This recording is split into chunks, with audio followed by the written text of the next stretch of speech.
Hi friends, ఇది వాసవ చరితం. నేను రాశాను, కంపోజ్ చేశాను కూడా. సో వినండి, చూడండి, ఇక్కడ రాసుకోండి కావలిస్తే మీరు.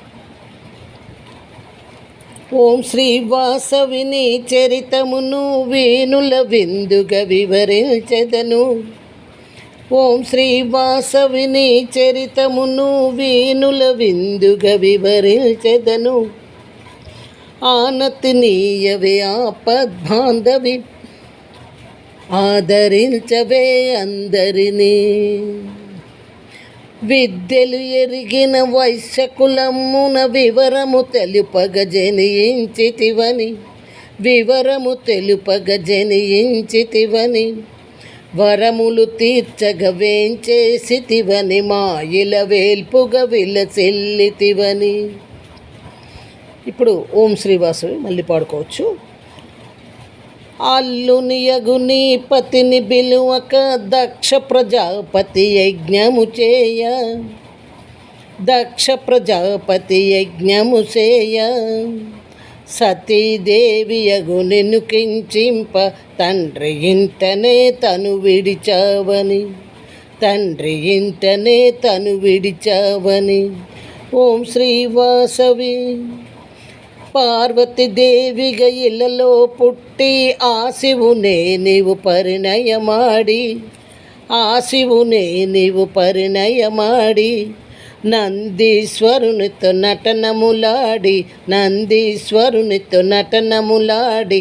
పంచము తీర్చగ భువి వెలిసావని, పంతము తీర్చగ భువి వెలిసావని. ఓం శ్రీ వాసవి కైలాసమ్మున వైశ్యకులమ్మున కీర్తి కన్యకై వసించావని, కీర్తి కన్యకై వసించావని. గంధర్వుడే నిన్ను మోహించాడని, దివ్య వైశ్యులే నిరసించారని. గంధర్వుడే నిన్ను మోహించాడని, దివ్య వైశ్యులే నిరహించారని.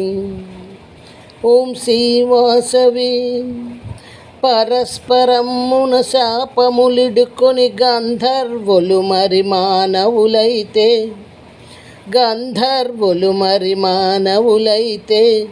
శాప ఫలమున వైశ్యులందరూ గోబిలమందున వసించితిరని, గోబిలమందున వసించితిరని.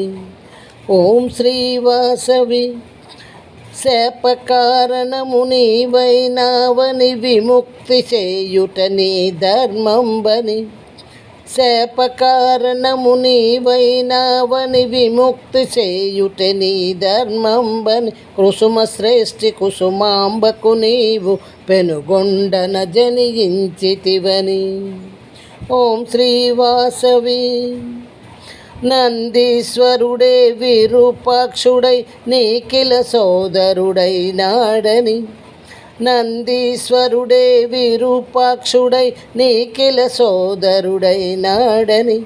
చిత్రకంఠుడే విష్ణువర్ధనుగా, చిత్రకంఠుడే విష్ణువర్ధనుగా. మరలా నిన్ను మోహించనని, మరలా నిన్ను మోహించనని. ఓం శ్రీ వాసవి రాజు గర్వము అణగించుటకై, నగరీశ్వరునితో పరిణయమాడి, నగరీశ్వరునితో పరిణయమాడి. వైశ్యుల శాపము తీర్చుటకై, వైశ్యుల శాపము తీర్చుటకై. అగ్నిలో నీవు హుతమైనావని, అగ్నిలో నీవు హుతమైనావని. ఓం శ్రీ వాసవిని చరితమును వేణుల విందుగా వివరించెదను, వేణుల వివరించెదను.